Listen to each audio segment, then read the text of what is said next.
আসসালামু আলাইকুম রহমতুল্লাহ নাহমাদুহু ওয়া নুসাল্লি আলা রাসূলিহিল কারীম আম্মা বাদ।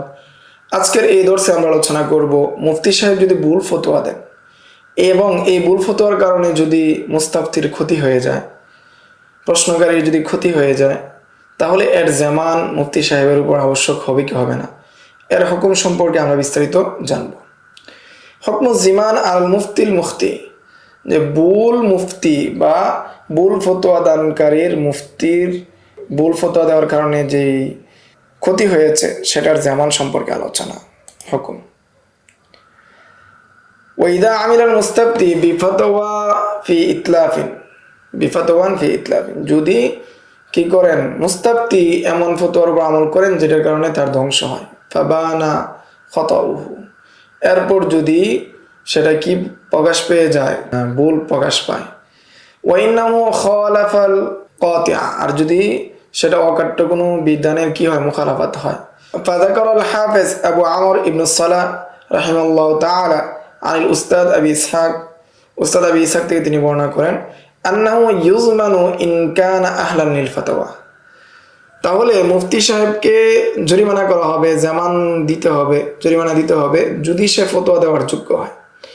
ওয়ালা ইউজমানু ইন লাম ইয়াকুন আহলান, এবং তাকে জরিমানা দিতে হবে না যদি সে এটার যোগ্য না হয়।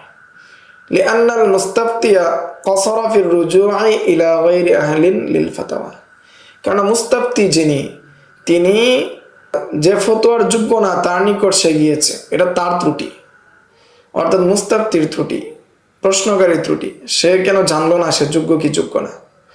ফাদরারুহু ইয়ারজিউ ইলা ফিআলিহি নাফসি, ফলে তার এই ক্ষতিটা তার দিকে ফিরবে, এক্ষেত্রে কোনো ধরনের শেষ জরিমানা পাবে না।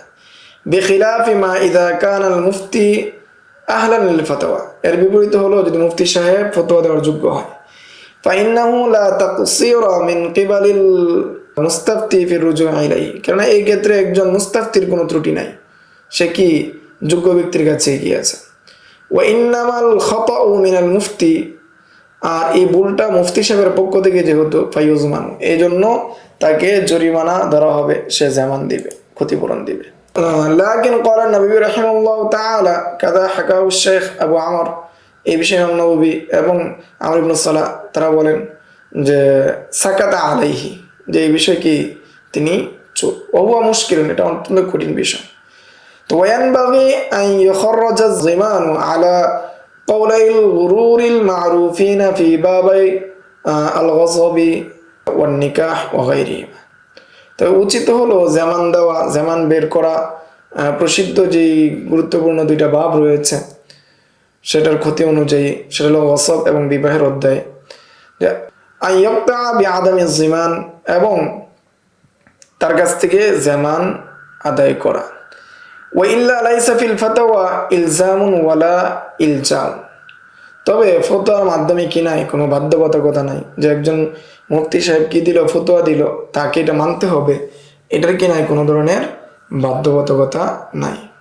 ওয়াহাদিল আহকাম আল্লাতী যাকারাহা নববী রাহিমাহুল্লাহু তাআলা ফি মাসাইলির রুজু আনিল ফাতাওয়া আকরাহা কুল্লুহা ইবনে নুজাইম রাহিমাহুল্লাহু তাআলা ফিল বাহরি, এই সমস্ত বিধান যা ইমাম নবী রাহিমাহুল্লাহ উল্লেখ করেছেন, এই সব বিধানগুলো সম্পর্কে, রুজু সংক্রান্ত মাসআলা সম্পর্কে সেই বিষয়গুলোকে সবগুলো উল্লেখ করেছেন ইবনে নুজাইম রাহমাতুল্লাহি আলাইহি তার বাহরের মধ্যে, বাহরুল রায়াকের মধ্যে, কানজু দাকায়ে সরায়।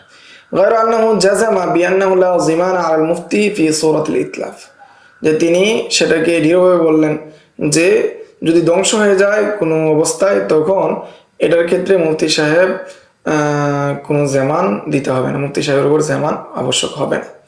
ফাকালা, তিনি বলেন, ওয়াইন আতলাফা বিফাতাওয়াহু লা ইয়াগরাম, যদি তার ফতোয়ার কারণে কোনো কিছু ধ্বংস হয়ে যায় তাহলে কি হবে না, কোনো ধরনের জামান আসবে না।